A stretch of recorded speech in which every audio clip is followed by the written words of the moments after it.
হাতে গোনা আর 4টে দিন প্রথম দফার নির্বাচন গোটা দেশ জুড়ে শুরু হয়ে যাচ্ছে এবং তার আগে আজকে সর্বভারতীয় একটি সংবাদ মাধ্যমে মুখোমুখি হয়েছিলেন বিদায়ী প্রধানমন্ত্রী নরেন্দ্র মোদী এবং সেখানে প্রত্যেকটা বলে যেন 6 মারছেন, একেবারে ওভার বাউন্ডারি। আজকে হাল্লা বলে আমি দেবারতী আপনাদের সঙ্গে রয়েছি, কথা বলবো নরেন্দ্র মোদীর একাধিক বক্তব্য নিয়ে, তাৎপর্যপূর্ণ প্রাসঙ্গিক সেই সমস্ত বক্তব্য। নির্বাচনের যেখানে আর মাত্র 4টে দিন বাকি, প্রথম দফার নির্বাচনে 4টে দিন বাকি, তার আগে এগুলো কি সিক্সার? বিরোধী রাজনৈতিক দল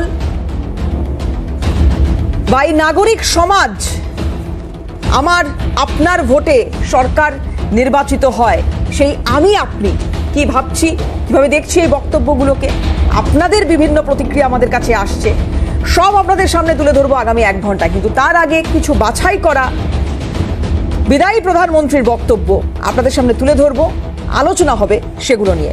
প্রথম বক্তব্য বিদায়ী প্রধানমন্ত্রীর, ইডি সিবিআইকে কাজে লাগানো হচ্ছে রাজনৈতিক ফায়দা তোলার জন্য। বিরোধী রাজনৈতিক দলগুলো লাগাতার এই অভিযোগ করে গিয়েছে, আর আজকে এই অভিযোগের প্রেক্ষিতে প্রধানমন্ত্রী, বিদায়ী প্রধানমন্ত্রী নরেন্দ্র মোদী, তার বক্তব্য একেবারে যেটা বলছিলাম শুরুতে, ওভার বাউন্ডারি। শুনুন কি বললেন নরেंद्र मोदी। आखिर ईडी सीबीआई कैसे बनी? ईडी वगैरह का आप देखेंगे भैया, इलेक्शन कमीशन अपने एक कहावत है, नाच न जाने आंगन टेढ़ा, और इसलिए कभी ईवीएम का बहाना निकालेंगे, कभी मूलतः पराजय के लिए वो कुछ रीजनिंग अभी से सेट करने में लगे हैं ताकि पराजय उनके खाते में न चढ़ जाए। वो कह रहे हैं लड़े कैसे आप, या तो ऑपोजिशन लीडर्स को जेल में डाल रहे हैं, या फिर अगर वो आपकी पार्टी में आ गए तो सारे पाप धुल गए। कितने ऑपोजिशन लीडर जेल में हैं? कोई मुझे बताए। और क्या यही ऑपोजिशन लीडर उनके सरकार चलाते थे? या जेल का डर है? हाँ? डर तो पाप का होता है जी, ईमानदार को क्या डर होता है? मेरे यहां भी तो उन्होंने मेरे होम मिनिस्टर सबको जेल में डाल दिया था। दूसरा, ईडी की बात करते हैं। आप गुजरात के बारे में कह रहे हैं जब आप हाँ, मैं मुख्यमंत्री था।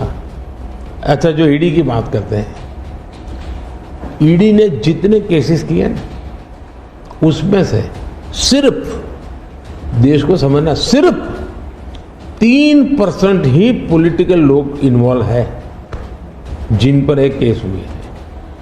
97% जिनका राजनीति से कोई लेना देना नहीं, ऐसे लोगों को हुआ है जो कोई ड्रग माफिया है, कुछ अफसर हैं जो करप्शन करते हैं, कुछ अफसर हैं जो बेनामी संपत्ति बना के बैठे हुए हैं। 97% केस उन पर हुए हैं, जेलों में वो लोग गए हैं। अच्छा, वजह देखिए, ईडी एक स्वतंत्र संस्था को काम कर देना चाहिए, नहीं करने देना चाहिए, बनाई क्यों गई? 2014 से पहले ये संपत्ति अटैच करने का ईडी को अधिकार है। 2014 से पहले उन्होंने सिर्फ 5,000 करोड़ रुपए की संपत्ति अटैच की। कौन रोकता था ईडी को भाई? और किसके लाभ में कहता? मेरे कालखंड में गलत काम करने वालों की 1 लाख करोड़ रुपए की संपत्ति अटैच हुई है। क्या ये देश की जनता का पैसा नहीं है? दूसरा आंकड़ा तो आप और हैरान हो जाएंगे। 2014 पहले इसी ईडी ने देश में से 34 लाख रुपए, 34 लाख रुपया कैश जब्त किया था। मतलब कि स्कूल बैग में आ जाए इतना पैसा, स्कूल बैग में आ जाए। पिछले 10 साल में हमने 2200 करोड़ रुपया कैश जब्त किया है, 2200 करोड़ रुपया कैश जब्त किया है। कहाँ 34 लाख, कहाँ 2200 करोड़? 34 लाख रुपया एक बैग में आ जाता है, 2200 करोड़ रुपया सीप करना है तो वो हाथी का छोटा सा ट्रक आता है ना, 70 ट्रक लगेंगे तब जाकर इतना रुपया हमने ईडी ने हमारे यहाँ हमारे कार्यक्रम में। इसका मतलब ये है कि ईडी सही काम कर रही है, कैश पकड़ा है भाई, लोग पकड़े नहीं, कैश भी पकड़ा है। और मेरा ये कमिटमेंट है जी, मैं ये कन्विंस हूं कि भ्रष्टाचार ने देश को तबाह करके रखा है। हमें देश में से भ्रष्टाचार के खिलाफ लड़ाई लड़नी चाहिए, पूरी ताकत से लड़नी चाहिए, और ये मेरा व्यक्तिगत रूप से मेरा ये कन्विक्शन बना हुआ है। নরেন্দ্র মোদী আজকে যে বক্তব্যগুলো পেশ করেছেন খুব তাৎপর্যপূর্ণভাবে, তার মধ্যে এই বক্তব্যটা দিয়ে আজকে অনুষ্ঠান শুরু করলাম এবং এর মধ্যে দুটো বিষয় আমি এখানে আলোচনায় তুলতে চাইবো। এক, প্রধানমন্ত্রী, বিদায়ী প্রধানমন্ত্রী যে কথা বলছেন যখন তাকে প্রশ্ন করা হচ্ছে যে বিরোধীরা এই অভিযোগ করেছেন যে জেলটাকে ব্যবহার করা হচ্ছে, ভয় দেখানো হচ্ছে, খুব স্পষ্ট পাল্টা প্রশ্ন নরেন্দ্র মোদীর, ভয় তো তারা পাবেন যারা অন্যায় করছেন।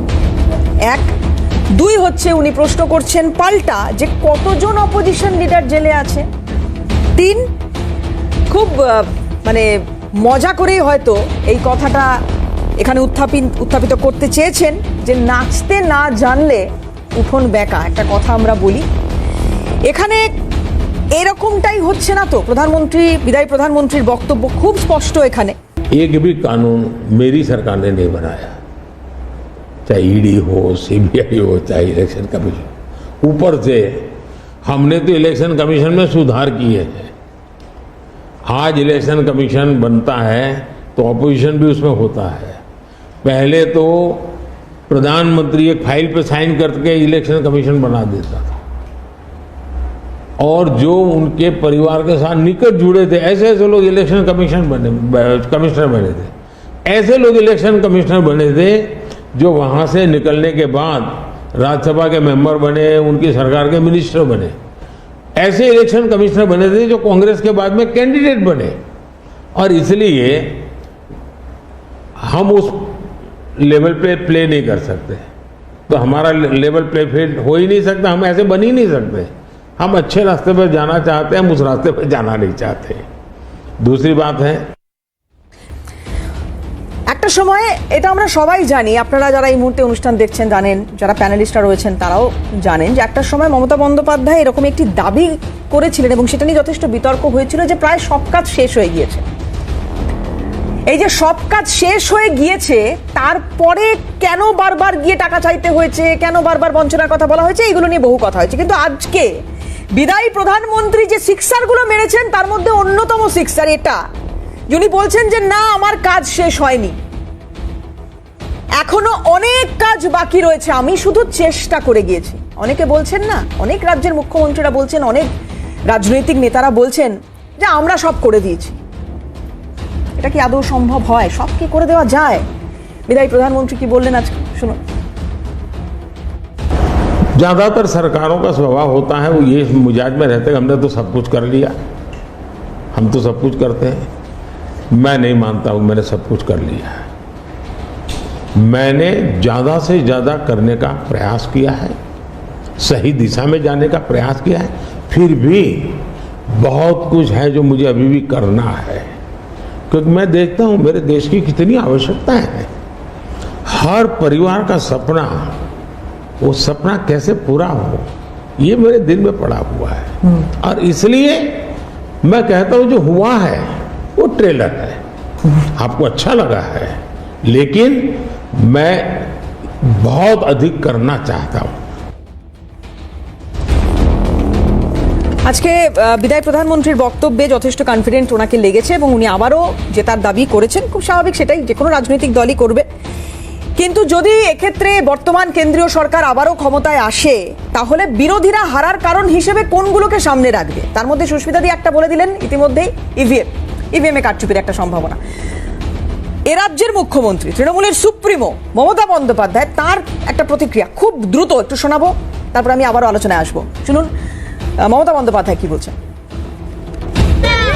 আজকে জিজ্ঞেস করুন না, আমাদের সকলের সন্দেহ ভিভিপ্যাটের আর ইভিএম মেশিনের চিকটা কে তৈরি করেছে। সবাই জানতে চাইছে কেন কোনো উত্তর নেই ইলেকশন কমিশনের। লোকে যে যেখানেই ভোট দিক না কেন, ওই শয়তানগুলোর উপর ভোট পড়বে। মানুষের ভোটের দাম কিন্তু অনেক বেশি, এটা মাথায় রাখতে হবে। अब देखिए, इलेक्टोरल बॉन्ड न होते तो किस व्यवस्था में ताकत है वो ढूंढ के निकालते कि पैसा कहां से आया और कहां गया। ये तो इलेक्टोरल बॉन्ड की सक्सेस स्टोरी है कि इलेक्टोरल बॉन्ड थे तो आपको ट्रेल मिल रहा है मनी का कि किस कंपनी ने दिया, कैसे दिया, कहां दिया। अब उसमें अच्छा हुआ बुरा हुआ वो विवाद का विषय हो सकता है, इसकी चर्चा हो। मुझे जो चिंता है वो, मैं ये कभी नहीं कहता हूँ निर्णय में कोई कमी नहीं होती है, निर्णय तो चर्चा कर सीखते हैं, सुधारते हैं, इसमें भी सुधार के लिए बहुत संभावना है। लेकिन आज हम पूरी तरह काले धन की तरफ देश को धकेल दिया है और इसलिए मैं कहता हूं सब लोग पछताएंगे जब बात बस ईमानदारी से सोचेंगे, सब लोग पछताएंगे। अब देखिए, इलेक्टोरल बॉन्ड का भी विशेषता देखिए कैसा झूठ चल रहा है। कुल देश में 3000 कंपनियों ने इलेक्टोरल बॉन्ड दिए हैं। उसमें 3000 में 26 कंपनियां ऐसी हैं जिन पर कार्रवाई हुई है। ये कहते हैं ना ईडी वीडी टिकना फला, 3000 डोनर है उसमें सिर्फ 26, और उनमें से 16 कंपनियां ऐसी थी छापा जब लगा उस समय बॉन्ड खरीदा। कोई जोड़ सकता है इसको, अगर बॉन्ड खरीदा, लोग ये जोड़ रहे हैं, उसकी विशेषता ये है कि ये जो 16 कंपनियों ने बॉन्ड खरीदा उसमें से 37 पैसा अमाउंट बीजेपी को डोनेशन में मिली। 63% बीजेपी के विरोधी पार्टियों को मिली। अगर और तारीख को देखोगे तो आपको पता लगेगा जब उन लोगों ने इलेक्टोरल बॉन्ड दिया है उसी के एकदम बाद उनको या तो कॉन्ट्रैक्ट मिला है या फिर जो सीबीआई का उन पर इंक्वायरी हो रही थी, प्रधानमंत्री पकड़े गए हैं, इसीलिए ये एएनआई को इंटरव्यू दे रहे हैं। ये दुनिया का सबसे बड़ा एक्सटॉर्शन स्कीम है और इसके मास्टरमाइंड नरेंद्र मोदी जी हैं। आप प्रधानमंत्री से कहिए कि वो ये समझा दें कि एक दिन सीबीआई की इंक्वायरी शुरू होती है, उसी के एकदम बाद उनको पैसा मिलता है और उसी के एकदम बाद सीबीआई इंक्वायरी बंद हो जाती है। बड़ा कॉन्ट्रैक्ट, हजारों करोड़ रुपए का कॉन्ट्रैक्ट, इंफ्रास्ट्रक्चर का कॉन्ट्रैक्ट, ठीक है, कंपनी पैसा देती है, उसके एकदम बाद उनको कॉन्ट्रैक्ट मिलता है। यह भी प्रधानमंत्री समझा दें, एक्सटॉर्शन है। और नरेंद्र मोदी जी ने ये पूरा मास्टरमाइंड किया है। Thank you. देखिए, 2024 का चुनाव तो देश के सामने एक अवसर है कि एक कांग्रेस सरकार का मॉडल और एक बीजेपी सरकार का मॉडल, उनका 5-6 दशक का काम, मैं उनके लिए बहुत खुला मैदान छोड़ता हूं, 5-6 दशक का काम और मेरा सिर्फ 10 साल का काम। कंपैरिजन कीजिए, किसी भी क्षेत्र में कंपैरिजन कीजिए, अगर कुछ कमियां होगी तो भी हमारी एफर्ट्स में कमी नहीं रही होगी। दूसरा, मुझे 10 साल में 2 साल तो कोविड की लड़ाई में जाना पड़ा और आफ्टर इफेक्ट भी बहुत था, फिर भी आज हम कंपैरेटिवली देश को स्पीड कहो, स्केल कहो, सर्वांगीण विकास की बात करें तो वो कहें, सर्वसमावेशक विकास की बात कहें तो वो देखें, हर पैरामीटर पे आपको कांग्रेस के मॉडल से एक ऐसा मॉडल नजर आ रहा है कि हाँ, इस रास्ते पर हम चलेंगे इतनी गति से, और गति और बढ़ानी है मुझे, अगले टर्म में गति भी बढ़ानी है और स्केल भी बढ़ाना है।